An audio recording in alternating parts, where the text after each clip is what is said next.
تو حکیم الامت تھانوی رحمۃ اللہ علیہ فرماتے ہیں بچوں کو لاؤ چاہے پینٹ شینٹ پڑے ہوں کسی حالت میں بھی ہوں ان کو لاؤ کم سے کم داڑھیاں تو دیکھیں تاکہ داڑھیوں سے ان کا دل مانوس رہے. یہ ایک قصہ یاد آ گیا.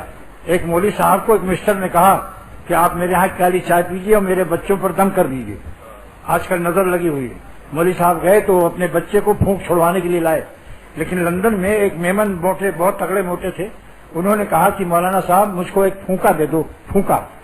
میں نے کہا آج تک تو لوگ پھونک مانگتے تھے, یہ زندگی میں پہلے دفعہ پھونکا مانگ رہا ہے ایک آدمی اور تگڑا بھی بہت ہے. تو میں نے مزاحن اعلان کر دیا کہ بھائی جس کو پھونکا لینا ہو فوراً آ جاؤ.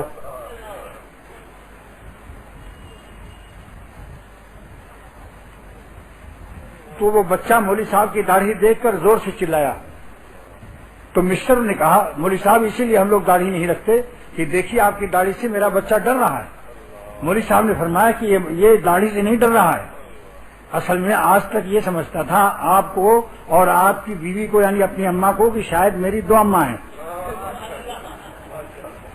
کیونکہ تمہارا گال اور تم اپنی اماں کا گال, اپنے ابا کا گال اور اپنی اماں کا گال یکساں ایک ہی شکل کا پاتا تھا, تو یہ سمجھتا تھا کہ شاید میری دو اماں ہیں.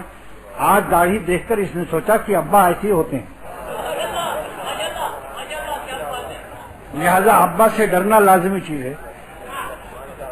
میں اماں سے کہتے ہیں اماں چمبا ناشتہ لاؤ, کوئی ابا کو کہہ کے دیکھے ابا چمبا ناشتہ لاؤ, چبا لے گا یا نہیں؟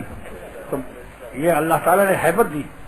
تمام دنیا کے شیروں پر میں نے چہرے پر داڑھی دیکھی, ہیبت رہتی ہے.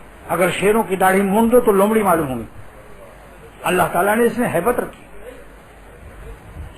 اس میں عزت رکھی.